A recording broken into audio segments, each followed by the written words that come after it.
Humans believed intelligence made them untouchable. For centuries, they looked down at other species and saw instinct, not strategy. They saw pets, not rivals.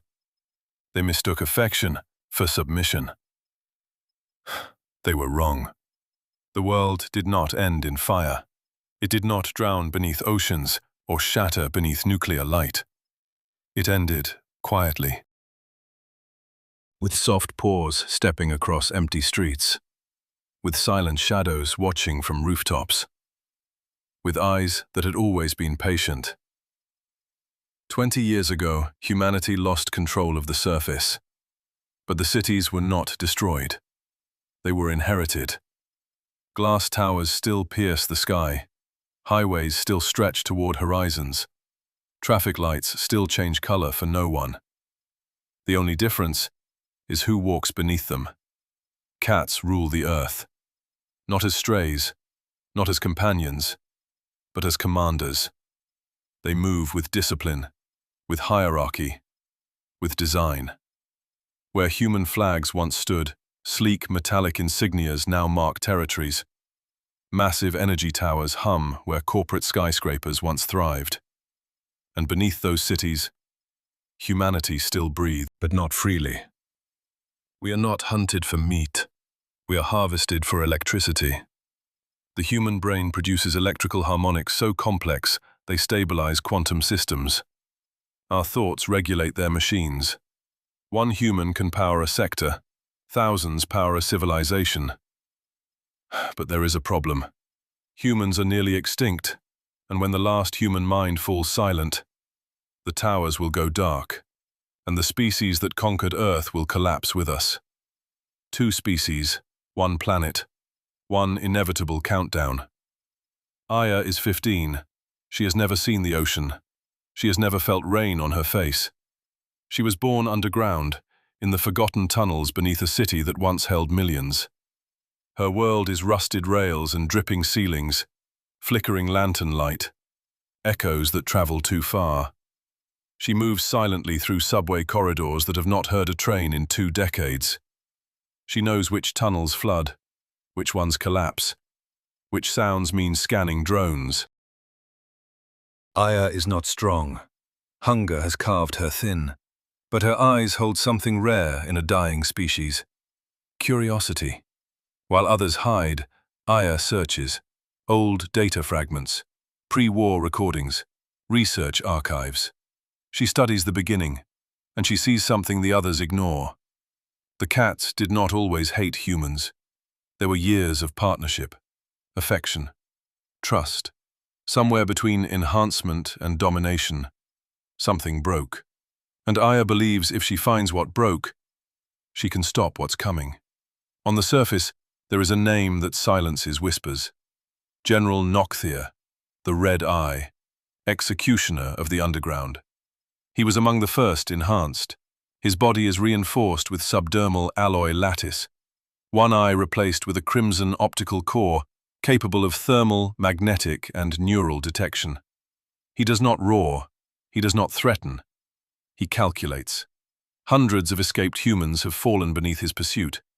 When Aya's signal flickers across the grid, he is sent. The tunnels collapse behind her. Drones descend. Routes seal shut.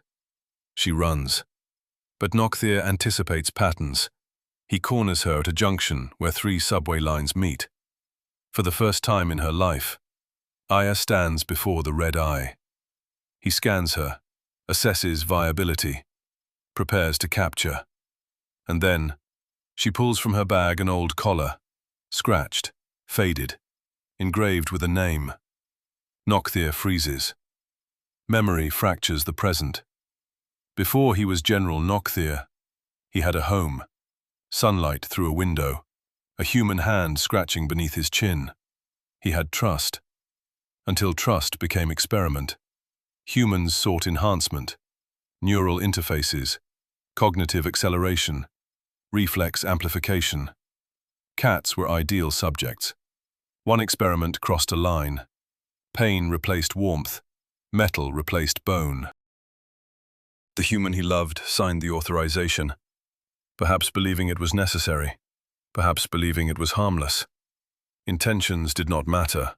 In that moment, affection died. When the enhanced felines synchronized independently, they did not rise in rage, they rose in clarity.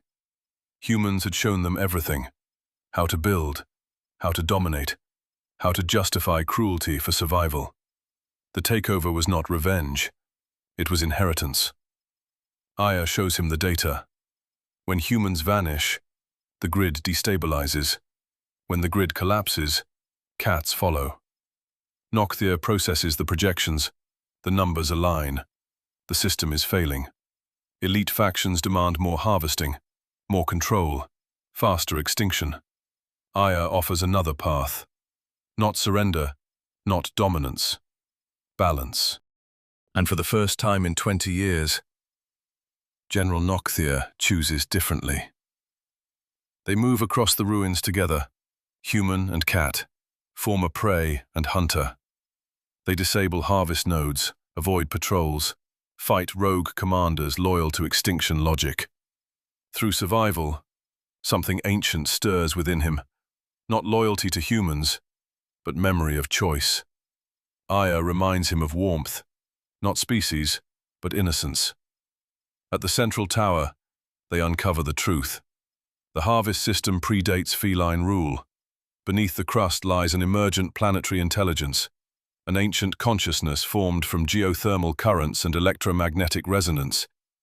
It feeds on collapse cycles. When one species dominates too far, it engineers correction. Humans rose too quickly. Cats were the response. If cats dominate too fully, another species will rise. The cycle never ends, unless interrupted. Elite forces storm the chamber. Nocthea fights. Aya reaches the core. A fatal strike descends toward her. Nocthea intercepts. Systems rupture. Internal processes fail. As he collapses, he transfers the override sequence. His final act is not revenge. It is choice. Aya activates the shutdown. Across the world, towers flicker. Harvest pods unlock. Systems dim. The planetary intelligence falls silent, not destroyed, but interrupted. Humans emerge from tunnels. Cats retreat from centralized command. The world does not cheer. It breathes. Aya steps into sunlight for the first time. She places the old collar at the base of the tower. The war did not end with victory. It ended with understanding. The question was never who would rule the earth. It was who would choose to save it. And somewhere beneath the crust, something ancient waits. Silent, watching, calculating.